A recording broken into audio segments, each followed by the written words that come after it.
The Galaxy Council mocked Earth's plea. Then the humans rose up part. The sky over Varelli's prime shimmered with soft violet light, a gentle glow that came from the twin moons hanging low on the horizon. Inside the grand chamber of the Galactic Concord, silence fell like a heavy curtain. Hundreds of alien delegates sat in tiered rows, their forms as varied as the stars they came from, some tall and smooth like polished stone, others wrapped in chitinous shells, a few floating in personal anti-grav bubbles. At the center of it all stood Daniel Brooks, alone on a circular platform, his boots scuffed, his gray suit slightly wrinkled from the long journey. He was the last hope of a dying world. Earth had once been proud. It had sent signals into the void, built cities that scraped the clouds and dreamed of reaching other worlds. But time had not been kind. The oceans had risen, the forests had burned, and the air had grown thick with poison. Wars over water and clean soil had torn nations apart. Billions had died. The rest clung to life in domed cities or underground shelters waiting for a miracle. That miracle, they believed, could only come from beyond their broken sky. For years, Earth had tried to join the Galactic Concord. They sent messages, built listening posts, even launched peaceful probes carrying greetings in every human language. But the Concord ignored them. Humanity was deemed too young, too chaotic, too violent to be worthy of contact. Then when Earth's biosphere began its final collapse, the United Earth Assembly made one last desperate move: send an ambassador to plead face to face. Daniel Brooks was not a soldier or a politician. He had been a marine biologist studying coral reefs off the coast of what used to be Florida, before the sea swallowed it whole. He understood life, how fragile it was, how precious. That was why they chose him, not to threaten but to explain. To make them understand that Earth was not just another rock in space. It was home. He cleared his throat. His voice, though quiet, carried through the chamber thanks to the translation field humming around him. Honorable members of the Concord, he began. I come not as a conqueror, not as a traitor, but as a neighbor in need. He spoke of the storms that now raged for months without end, of children born with breathing masks because the air outside could kill them in minutes, of scientists working in underground labs trying to grow food from dust and hope. He asked for three things: atmospheric stabilizers to cool the planet, clean energy cores to replace the dying reactors, and safe passage for a fraction of Earth's population to settle on uninhabited moons or asteroids. For a moment, there was stillness. Even the ever-chattering Zenthari stopped clicking their mandibles. Then from the Kalari delegation, a tall, silver-skinned race known for their rigid order and cold logic, the lead envoy rose. His name was Virek Soln, and his voice dripped with disdain. You expect us to divert resources, he said, for a species that spent its entire history waging war on itself? You burned your own forests, poisoned your own rivers, and now you beg for our help like lost pups? A ripple of laughter spread through the chamber. The Zenthari let out a series of sharp, buzzing chuckles. A reptilian delegate from the Vorak block snorted, smoke curling from his nostrils. Even the usually calm Mirelli, amphibious beings from a water-rich world, shifted uncomfortably in their fluid-filled seats. Daniel did not flinch. He looked each of them in the eye, or in the case of the multi-eyed Zenthari, in the cluster of eyes, and said, We made mistakes, terrible ones, but we learned. We changed, and we are still trying. Isn't that what intelligence is? The ability to see your errors and choose a better path. Virek Soln waved a long three-fingered hand. Sentiment, poetry, these do not feed starving worlds or cool boiling oceans. The Concord exists to preserve galactic stability, not to rescue failed experiments. The vote was called. One by one, species after species cast their decision. Red lights flared across the chamber. Rejection. No aid, no membership, no second chance. The motion failed by a unanimous vote. Not a single delegate sided with Earth. As Daniel stepped down from the platform, his legs felt like stone. He walked slowly through the grand archway, past guards whose armor gleamed like ice, and out into the violet twilight. Behind him, the laughter continued. Someone, maybe a Zenthari aide, shouted, Go home, little ape. Build your own sky. Back aboard the Earth vessel, Horizon's Edge, Daniel sat in the dim cabin, staring at a small hollow image of his granddaughter. She was 6 years old, living in a sealed habitat beneath the ruins of Denver. Her name was Lily. She had never seen a real tree, never felt rain on her skin. He had promised her he would bring help. Now he had nothing to give her but silence. The ship's pilot, a quiet woman named Carla Jensen, entered without knocking. She had flown him across 30 light-years, never once complaining about the rations or the cramped quarters. She placed a cup of synthetic coffee on the table and sat across from him. "They said no," she said. It wasn't a question. Daniel nodded. They laughed. Carla looked out the viewport at the swirling nebula beyond Varelli's prime. "Then we go back," she said, "and we tell them the truth. Not that we failed, but that they failed us." The journey home took 6 weeks. During that time, Daniel barely spoke. But Carla sent coded messages ahead, not to the government, but to certain people, engineers, pilots, teachers, doctors, who had been waiting for a sign. When the horizon's edge finally dropped out of warp near Mars, the message was already spreading across Earth's networks. They laughed. Now we act. In hidden bunkers beneath the Sahara, in orbital dry docks circling Jupiter, in underwater labs off the coast of drowned Tokyo, lights flickered on. Machines that had been idle for years hummed back to life. Blueprints were unsealed, training programs activated. The world had spent decades asking for mercy. Now it would build something else. Daniel returned to Earth not as a diplomat but as a witness. He stood before the emergency assembly in Geneva, his voice stronger now. "They think we are weak because we asked for help," he said. But asking was never weakness. It was hope. And when hope is denied, what remains is resolve. No one cheered. No one cried. They simply stood, turned, and walked out, each to their duty. The age of begging was over. The age of rising had begun. And far away in their gleaming towers on Varelli's prime, the members of the Galactic Concord toasted their victory, unaware that the species they had mocked was already building the weapons that would change the galaxy forever. The Galaxy Council mocked Earth's plea. Then the humans rose up part.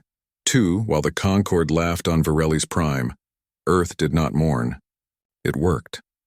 Deep beneath the rusted remains of old cities and inside shielded domes on the moon, people moved with quiet urgency. They had known for years that help might never come, so they built their own. At the heart of it all was Lena Ortiz. She had grown up in a solar-powered village near Albuquerque, where water was rationed and every child learned to fix a panel before they could ride a bike. Now at 38, she led Project Iron Cradle, the secret effort to turn scraps of alien tech into weapons of survival. Not for conquest, for defense, for dignity. Years earlier, a Kailari scout ship had crashed in the Siberian tundra during a failed surveillance run. Earth's governments had hidden the wreck, studied it in silence. From its shattered hull, engineers pulled fragments of plasma conduits, shield emitters, and data cores too advanced to fully understand. But Lena didn't need to understand everything. She only needed to make it work. Her team had spent 5 years reverse engineering the alien systems. They replaced exotic alloys with graphene composites. They swapped quantum crystals with stabilized fusion cells. And slowly, painfully, they built something new. Adaptive plasma shielding that could shift frequency to block enemy fire, and modular thrusters that let small ships dodge like birds in a storm. She stood now in the central bay of Lunar Forge Station, watching as technicians bolted the final shield array onto the prototype fighter Dawn Runner. The ship was small, barely 20 meters long, but fast, agile, and deadly smart. Its cockpit used a neural link interface designed by Marcus Bell. Marcus lived in a converted subway tunnel beneath Chicago. Once a champion esports player known for his lightning reflexes and unshakable calm, he had been recruited after the Great Grid Collapse of 2298, when he single-handedly rerouted emergency power across 3 states using nothing but a hacked console and sheer will. Now he designed the mind-machine bridges that let pilots control ships with thought alone. His latest creation was the Swarm Core, a decentralized AI that linked every human vessel into a single, fluid network. No central command. No single point of failure. If one ship fell, the others adapted instantly. It was like a school of fish or a flock of starlings, each part moving as one without orders. "We're not trying to outgun them," Marcus had told Lena during a late-night call. "We're trying to outthink them." And that was the key. The Conquered relied on massive dreadnoughts, rigid hierarchies, and predictable tactics. Humanity had none of that. What they had was chaos, creativity, and desperation. The kind of fire that forges genius in the dark. Back on Earth, Volunteers poured in. Not soldiers at first. Teachers, farmers, mechanics, students, anyone who could pass the neural sync test and handle G-forces. They trained in sim pods built from old cargo haulers, flying mock battles against AI versions of Kalari fleets. They learned to trust the link, to move as one mind across 100 ships. Carla Jensen, who had flown Daniel Brooks to Varelli's Prime, became squadron leader of the Raven Wing. She drilled her pilots until their reflexes blurred into instinct. "They think we're slow," she'd say. "Let's show them how fast we can strike." Meanwhile, in orbit around Neptune, the final pieces came together. Hidden inside icy asteroid bases, Earth's first true fleet assembled, 300 vessels, all small, all silent, all ready. They carried no planet killers, no doomsday bombs, just precision weapons, EMP pulses, and boarding drones loaded with non-lethal suppression tech. Humanity didn't want to destroy the Concorde. It wanted to prove it could not be ignored. Lena walked the length of the Dawn Runner one last time before launch. She ran her hand along the hull, feeling the hum of the plasma core beneath. This ship and hundreds like it were not born of hatred. They were born of love. For home, for family, for a future where children like Lily could breathe without masks. On Earth, the news networks stopped broadcasting entertainment. Instead, they showed real things. Engineers welding hull plates, medics training for zero-G trauma, kids in schools learning orbital mechanics. The message was clear. We are not waiting to be saved. We are saving ourselves. Daniel Brooks watched from Geneva as the final readiness reports came in. He no longer wore a diplomat's suit. He wore a simple gray uniform with no rank, no title, just a patch on the shoulder, a blue circle with a white leaf, the old Earth flag revived. He met with Lena and Marcus via secure link. "Are we ready?" he asked. Lena looked tired but steady. "The shields hold. The links are stable." Marcus grinned, though his eyes were serious. "The swarm is awake," Daniel nodded. "Then let them see what happens when you push a cornered animal too far." The plan was simple. Lure a Kalari patrol into the asteroid belt near Ceres. Make it look like a distress call from a civilian freighter. Old trick, but effective. When the Kalari arrived, expecting easy salvage, they would find something else entirely. Carla's squadron would be the first to strike. Silent, fast, no warning. The goal wasn't to kill. It was to disable, to capture, to send a message written in plasma and precision. As the fleet powered up in the cold dark beyond Neptune, Earth held its breath. Not in fear, but in focus. For the first time in generations, humanity wasn't divided by borders or beliefs. They were united by one truth: they would not beg again. Lena climbed into the cockpit of the Dawn Runner, her hands resting on the neural pads. Marcus's voice came through her earpiece, calm and clear, linking swarm core, all systems green. She took a deep breath. Outside, stars burned cold and distant. But here, in this ship, in this moment, humanity burned bright. The engines flared to life. The fleet moved out. And far away on a silver throne in a crystal hall, Virek Soln sipped his ceremonial nectar, unaware that the little apes were already on their way, and they were not coming to talk. The Galaxy Council mocked Earth's plea. Then the humans rose up part. The Kalari patrol ship, Azure Maw, drifted through the silent dark near the asteroid belt, its silver hull glinting in the distant light of the sun. On board, Commander Vex Tor stood on the command deck, arms crossed, eyes narrowed at the distress signal blinking on his screen. It came from a small freighter, human by the crude design, listing badly near Ceres. Its comms were broken, its engines dead. Easy salvage. Easy credits. Vex had heard the rumors. The humans had been quiet since their humiliating rejection at the Concord. Good. Let them rot on their dying rock. He gave the order to move in. No need for caution. Humans were no threat. What he did not see were the shadows clinging to the asteroids. Small, dark shapes, engines cold, weapons ready. Carla Jensen watched from the cockpit of her fighter, Raven 1, her breath slow and steady. Around her, 299 other ships held position, linked by Marcus Bell's swarm core. Not a word was spoken, not a signal sent. They waited. The Azure Maw slowed as it neared the fake freighter, a hollow shell packed with signal emitters and old reactor parts. Vex ordered a boarding team deployed. That was the moment Carla gave the silent command. Engines roared to life. Plasma thrusters flared blue-white as the human fleet surged from hiding. Not in a straight line, not in formation, but in a swirling, chaotic storm, like leaves caught in a hurricane. The Kalari sensors screamed. Alarms blared. But it was too late.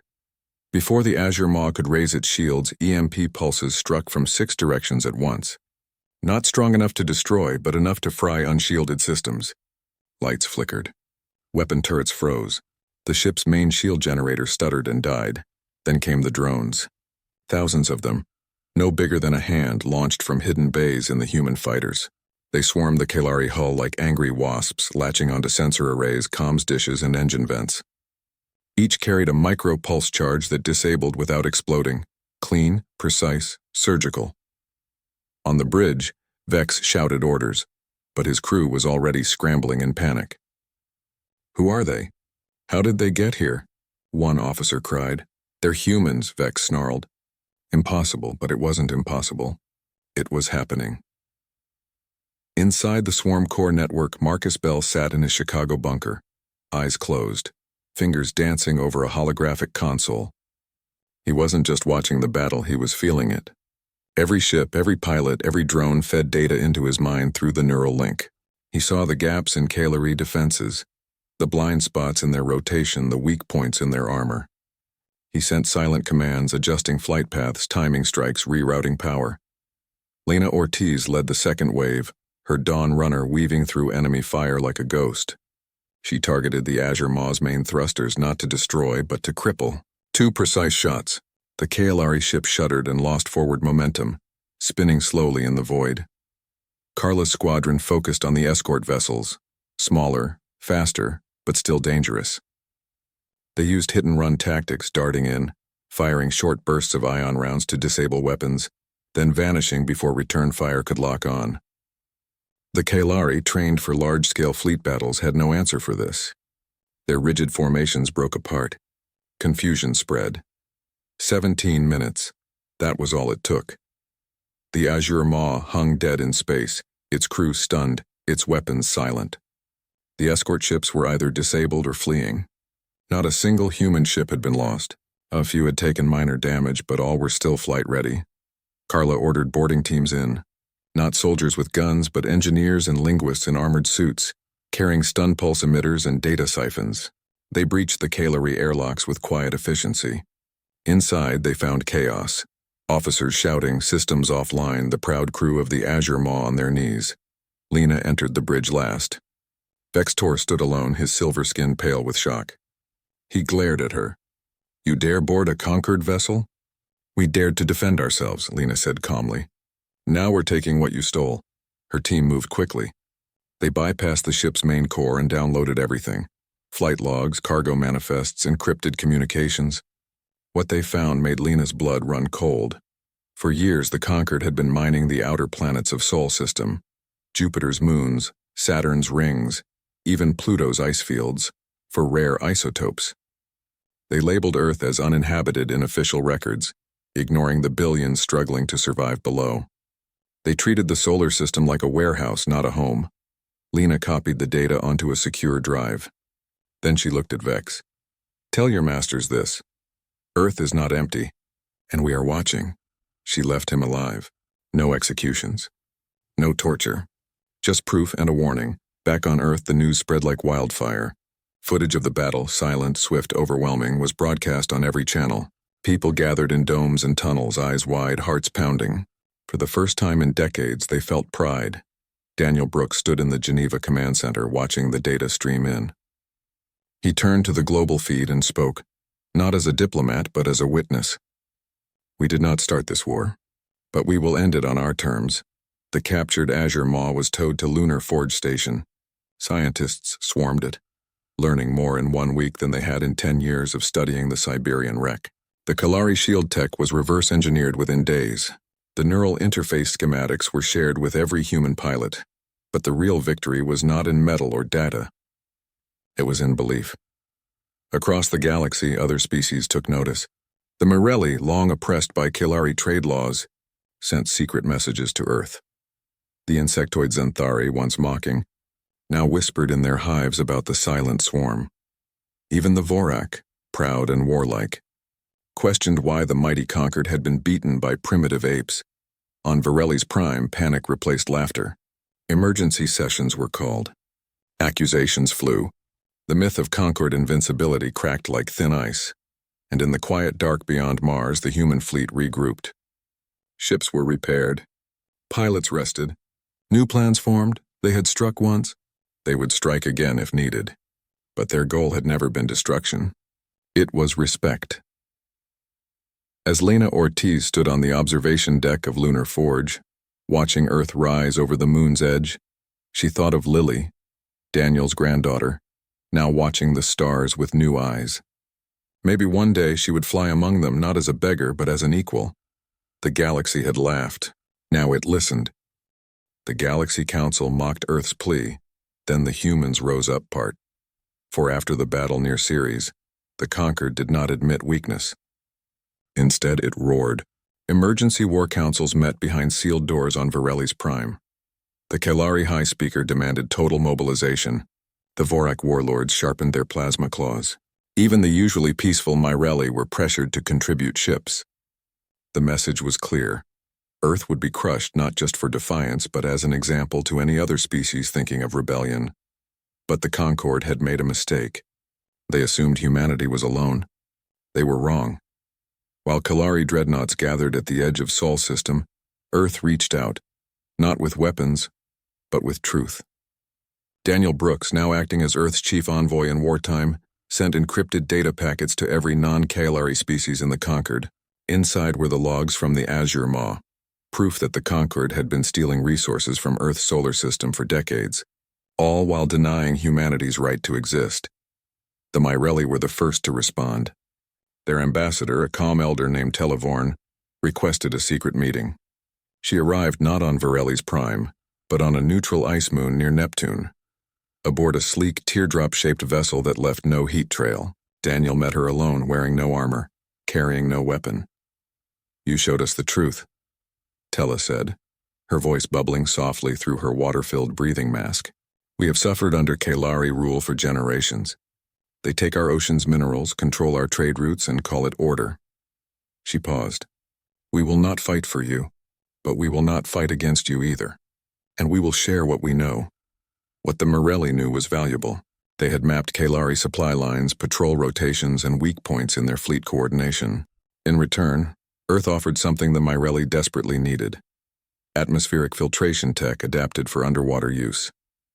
Lena Ortiz's team had been working on it for years, designed to clean polluted seas.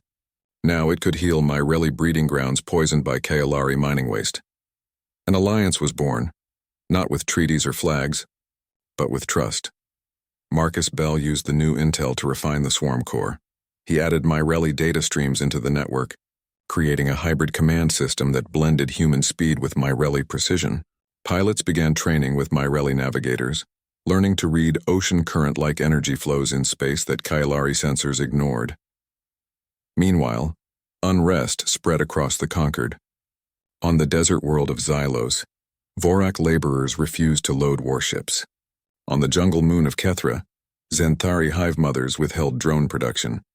Whispers turned to shouts, "If humans can stand, why can't we?" The Kalari tried to silence them. Dissenters vanished. Broadcasts were censored. But the truth, once released, could not be put back in its box. Back on Earth, the cost of the first battle weighed heavy.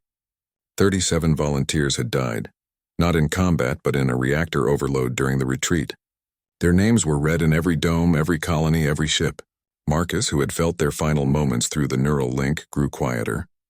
He spent nights rewriting the swarm core's protocols, adding layers of safety, rerouting power faster, ensuring no pilot would be left behind again. Lena pushed her team harder. They upgraded every ship with Morelli stealth coatings that bent light and heat. They built new drones that could latch onto enemy vessels and drain their power without destruction. "We don't want to kill," she told her engineers. "We want to stop them from hurting anyone else." Carla Jensen trained her squadron in new tactics, using asteroid fields as cover, mimicking solar flares to blind sensors, even flying in perfect silence for hours to avoid detection. Her pilots were no longer just fighters. They were guardians. Then came the second strike. This time the target was not a patrol but a Kalari supply hub orbiting a dead star near the edge of human space. The Concorde used it to refuel warships and store stolen resources, including Earth's own helium-3 from lunar mines. The attack was swift. Human fighters, cloaked in Myrelli stealth tech, slipped past outer defenses. EMP pulses knocked out the station's shields. Boarding teams, human and Myrelli together, secured the core. They didn't destroy the station. They emptied it. Every crate of stolen ore, every data core, every log was taken. Then they broadcast the entire inventory across the galactic net. The message was simple. This belongs to those you stole from. The Concorde panicked. The Kalari accused the Myrelli of betrayal. The Vorak demanded answers. The Zenthari hives went silent. The unity that had held the Concorde together for centuries began to unravel. On Earth, hope grew. Farmers planted new crops using Myrelli bioseeds that thrived in poor soil. Children learned alien languages in school, not as enemies but as potential friends. Engineers worked side by side with Myrelli scientists in orbital labs, building better filters, better shields, better futures. Daniel stood before the United Earth Assembly again, not to plead but to report. "We are no longer alone," he said, "and we are no longer weak." Marcus, watching from Chicago, finally allowed himself a small smile. The swarm core now pulsed with more than just human thought. It carried the calm logic of the Myrelli, the quiet strength of a people who refused to be erased. Lena looked up at the stars from Lunar Forge, knowing that somewhere out there, other species were watching Earth not with scorn but with hope. Maybe one day they too would rise. The Concorde still had more ships, more weapons, more power. But it no longer had fear on its side, and in the cold dark between stars, that made all the difference. The Galaxy Council mocked Earth's plea, then the humans rose up part. The final meeting of the Galactic Concorde did not begin with war. It began with silence. The Grand Chamber on Virelli's Prime was full, but no one spoke. The Kailari sat stiff in their silver robes, their faces unreadable. The Vorak shifted in their armored seats, claws tapping nervously. The Zenthari kept their wings folded tight. And in the center, where once a lone human had stood begging, now sat a delegation of 3. Daniel Brooks, Televorn of the Myrelli, and a young engineer named Lena Ortiz. They had not come with weapons. They had not come with threats. They had come with proof. Daniel placed a small data crystal on the central podium. It glowed faintly blue. "This contains every log, every order, every stolen shipment from Earth's solar system," he said, his voice calm but firm. "It shows how the Concorde labeled our world uninhabited, while mining our moons, draining our asteroids, and ignoring our people's suffering. It shows lies told to maintain control." A murmur spread through the chamber. The Myrelli delegation nodded. So did the Zenthari hive mother, her many eyes blinking in slow agreement. Even some Vorak elders leaned forward, their usual aggression replaced by doubt. Virek Soln, the Kalari high speaker, rose slowly. His voice was cold but weaker than before. "This is edited, fabricated, a trick to divide us." Televorn floated forward in her water-filled suit. "We verified the data ourselves," she said. "It matches our own records of stolen ocean minerals, blocked trade routes, and silenced voices." The Concorde did not bring order. It brought control. Then Lena spoke. She was not a diplomat, but she carried the weight of every engineer, every pilot, every child who had grown up in a sealed dome. "We didn't want to fight," she said. "We asked for help. You laughed. So we built our own way, not to destroy you, but to make sure no one else is treated like we were." The chamber fell quiet again. This time the silence was different. It was the silence of realization. One by one, species that had long suffered under Kalari rule stood. The insectoid Zenthari hive mother clicked her mandibles in formal dissent. The Vorak elder slammed his fist, not in anger but in agreement. The aquatic Myrelli raised their webbed hands in unity. Even the small, timid lumen, beings of light who rarely spoke, pulsed in support. Faced with total collapse, Virek Soln had no choice. He could order war, but half his fleet might refuse. He could deny the truth, but the evidence was too strong. So for the first time in conquered history, a Kalari leader yielded. "Earth will be granted full membership," he said, the words tasting like ash. "Reparations will be paid. Stolen resources will be returned. And Earth will hold a permanent seat on the Security Synod. No cheers erupted. No applause. Only a slow, deep breath from every corner of the chamber. A new balance had been born, not through force alone, but through truth, courage, and the refusal to be ignored. Back on Earth, the news spread fast. In domes across the planet, people gathered not to celebrate, but to reflect. Children looked up at the sky with new eyes. Farmers planted seeds in soil now enriched by Mirelli biofilters. In schools, teachers spoke not just of human history, but of galactic responsibility. The first joint human Mirelli research station powered on above Mars. Its purpose was not war, but healing, studying how to restore damaged worlds, clean poisoned seas, and grow food in barren places. Marcus Bell helped design its neural network, this time built for cooperation, not combat. Carla Jensen retired from active flight duty, but not from service. She became an instructor, teaching new pilots, human and alien alike, how to fly with precision, not pride. Her lessons were simple. Speed wins battles. Wisdom wins peace. Lena returned to Lunar Forge not to build weapons, but to build bridges. She worked with Mirelli engineers to adapt atmospheric tech for other struggling worlds. Her dream was no longer just to save Earth, but to help others avoid Earth's mistakes. Daniel Brooks stood on a hill outside Geneva, watching the sunset paint the sky in gold and red. Lily, now 7, stood beside him, breathing the open air without a mask for the first time. She pointed to a bright dot moving slowly across the sky, a human ship flying not to war but to a trade summit on a Mirelli moon. "Will they ever laugh at us again?" she asked. Daniel smiled. "Maybe, but now they'll think twice." In orbit, the Odyssey Array, the network of quantum beacon satellites, hummed softly, linking Earth to allies across the stars. It was no longer a weapon. It was a lifeline. The conquered still existed, but it was changed.